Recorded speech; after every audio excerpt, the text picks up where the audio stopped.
Prediction markets have been all the hype in terms of short term financial market speculation.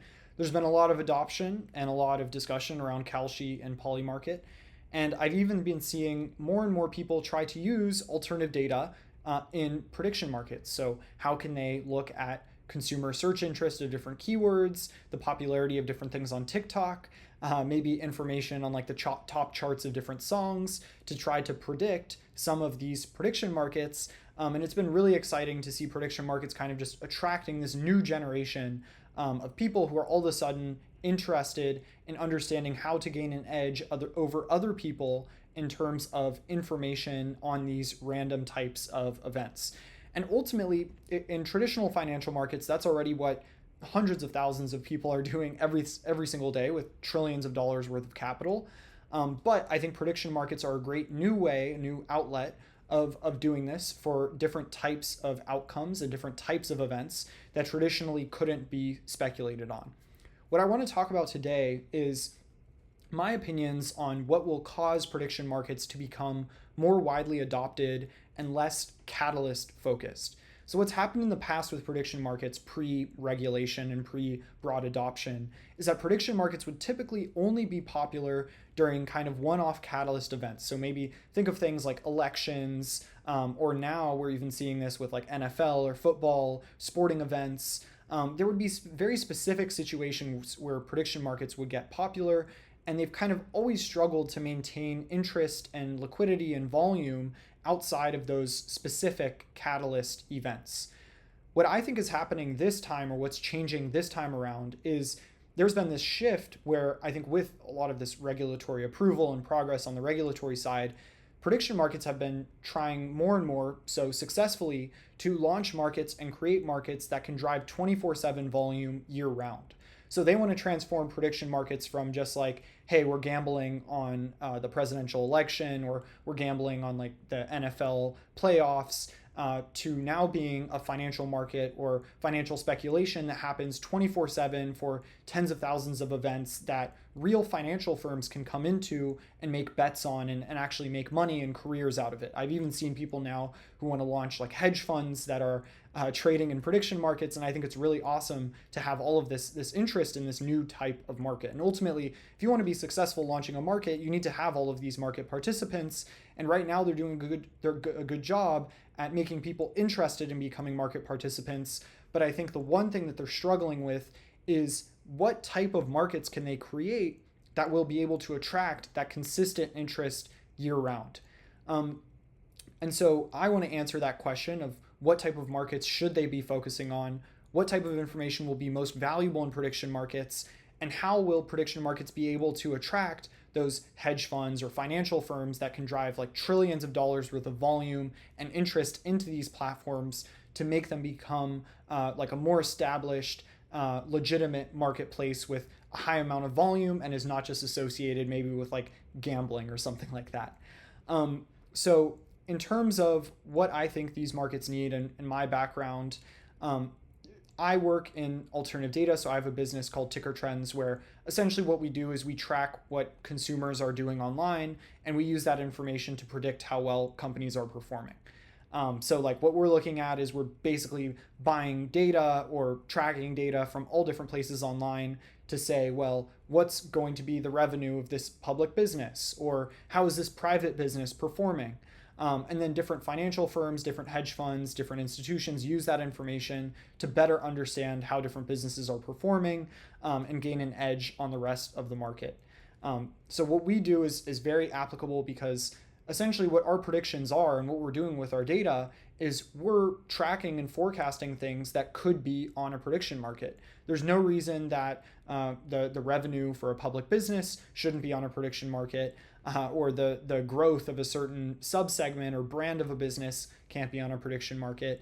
And so that's why I think it's such an interesting place to be in, with the rise of these prediction markets in terms of what's going to stick long term and drive the most volume and liquidity, especially considering that we work with a lot of the large hedge funds that could drive the liquidity to these types of markets. So in terms of public financial markets and what sticks in terms of liquidity and volume, I think that's the place to start. and then we translate that into how that can happen on prediction markets. So I think what people don't realize is they tend to associate public financial markets like US equity markets with being all high liquidity and all high volume. I think maybe what people don't realize is within, let's say, the couple thousand or 10,000 plus public businesses in the US, there are maybe only 1,000 or 2,000 public companies in the US that drive like significant liquidity. And what I mean by liquidity, that just means that if you own like $1 million of that company, you could sell that $1 million in a day. If not, let's say I own $1 million of a company that's in total worth $2 million. It might take me months or years to sell out of that $1 million worth of equity in that company if there's not enough demand in the market for someone to buy it up, essentially. So when I say liquidity, that's what it means. So in US equity markets, I think people overestimate the number of businesses which actually have ample liquidity. And many small cap businesses, or the tail end of public businesses, have relatively low liquidity. And that's because there's just not enough competition between market participants in terms of tracking the performance of that business. When you're a hedge fund or a financial firm, there's a big economy of scale in terms of if you're trying to anticipate the performance of a certain business, you're going to be able to do that more profitably when there's more people that you're competing against. So that's why when you look at companies like Amazon or Tesla or Nvidia or any of these trillion-dollar public companies, there's like a ton of interest from hedge funds and financial firms in terms of gaining the best data and information for those markets, because they know that if they spend $100,000 buying a new piece of information that gives them a little bit of edge on trading Tesla, then they could hypothetically make millions of dollars trading against other financial firms that have worse pieces of information than that $1 million data source that they're buying for Tesla.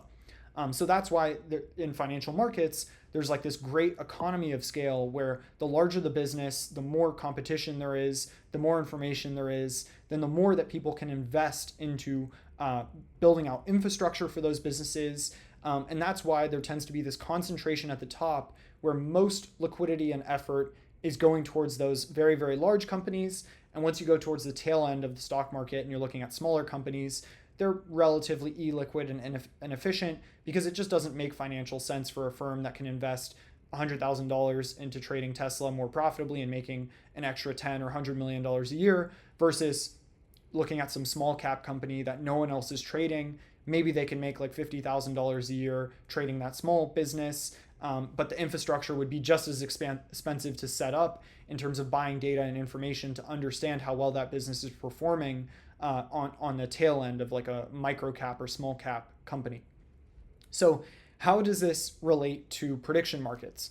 Well, the thing about prediction markets is that the same issue will exist, which is unless there is ample competition within the market, then there won't be that much liquidity or continued interest in trading that market, because market participants need to know that other people are also going to be making bets about those things. So what's traditionally happened in prediction markets is there are all these small markets that pop up temporarily and they go away, and there's not that much history on those markets or replication of those markets after they're launched. So this would be something like, for example, and I'm looking at Polymarket right now, there's a market for when the sale of TikTok will be announced. So when will Donald Trump come out and say that TikTok is now for sale or the deal has gone through? And that's a great prediction market because probably it attracts a lot of interest from different people. And maybe in this case, it's a unique market. It's one of the better ones where people can speculate on that more accurately because there might be some implications in traditional financial markets. But broadly speaking, that market will never be as successful as something that can be replicated consistently. So let me give you an example of a market that might be better than the TikTok sale announcement market. So the great thing about something like a weather trading market, so if I'm just trading how will the weather be tomorrow in Dallas, the reason why that's such a great market is it's replicatable. So every single day there could be a new market, or every month or every week, every year, there can be a new market about how the weather is going to perform for that day. So number one, it's replicatable, it's consistent. So that means that if I build out infrastructure as a financial firm in terms of determining the best prediction software, the best prediction information for how the weather is going to be tomorrow, I know that I can keep using that on every single new market that comes out, and that can be a repeatable form of use for that infrastructure and effort that I put into that market.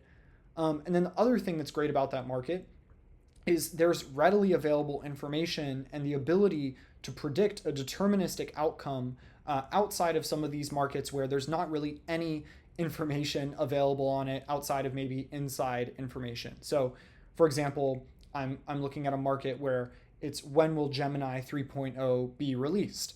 And again, like a market like that might have very, very limited information in terms of what is publicly available and what people can speculate on in terms of determining the exact release date of that product. But if I'm trading something like the weather, then I know that there's a deterministic outcome, that there's a mass amount of information, like all this telemetry data and weather information and weather forecasts that I can ingest and try to come to a different conclusion than everyone else who's competing in that same type of market. So in my opinion, the markets that will drive the most liquidity and adoption to prediction markets are these markets that are repeatable, predictable, and then also that have a lot of competition and ample data and information that can drive a certain outcome or confidence in an outcome for that market. And a great example of this that I saw recently with Polymarket was their earnings prediction market. They launched markets around beats or misses in profitability for public businesses. Now, this was a step in the right direction. However, I think that they still missed the mark a little bit on some of that criteria that I described, because the profitability of public businesses is far less deterministic than the revenue of public businesses. And the reason being is that in public markets, profitability has many different inputs that goes into that. And some of those inputs are one-off and unpredictable. So when a public business comes out with their earnings per share number, yes, there's some ways that you can try to anticipate and predict that. And there are firms that do that. But it's far more rare than understanding the revenue because there are fewer inputs that can kind of be one-off events that impact that quarter to quarter. So what ended up happening is they launched these earnings markets for EPS profitability. And I would say that they're extremely inefficient and haven't driven much volume or interest. And so I think what Polymarket needs to do is they need to transition from EPS markets, revenue markets in terms of beat or miss from consensus. And then also, instead of leveraging this consensus number, I think what they'll find is as those markets become more efficient, consensus is not going to be the best form of baseline for what you're betting on. I think they need to transition those markets instead of beat or miss from consensus, just give different ranges that deviate from consensus. So maybe say 5% above consensus, 2% above consensus, at consensus, or different ranges, 0 to 2% from consensus, 2 to 5% from consensus, 5 to 10% from consensus, and essentially create a bell curve of probabilities of where that value is going to land.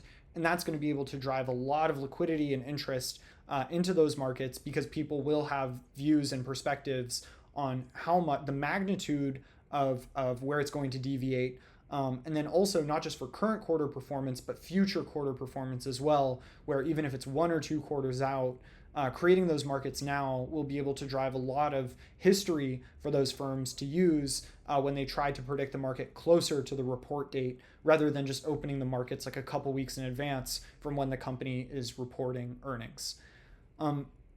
So overall, I think that prediction markets are super interesting in terms of driving this 24/7 interest. I'm excited to see what markets start to stick, and I'm excited to see the repeatable markets that people can invest money and infrastructure into. And eventually, I do think that this vision of like hedge funds and financial firms that are only speculating on prediction markets will start to pop up more and more. And hopefully we'll be able to generate some profitable strategies, which I think Ticker Trends will also be a part of.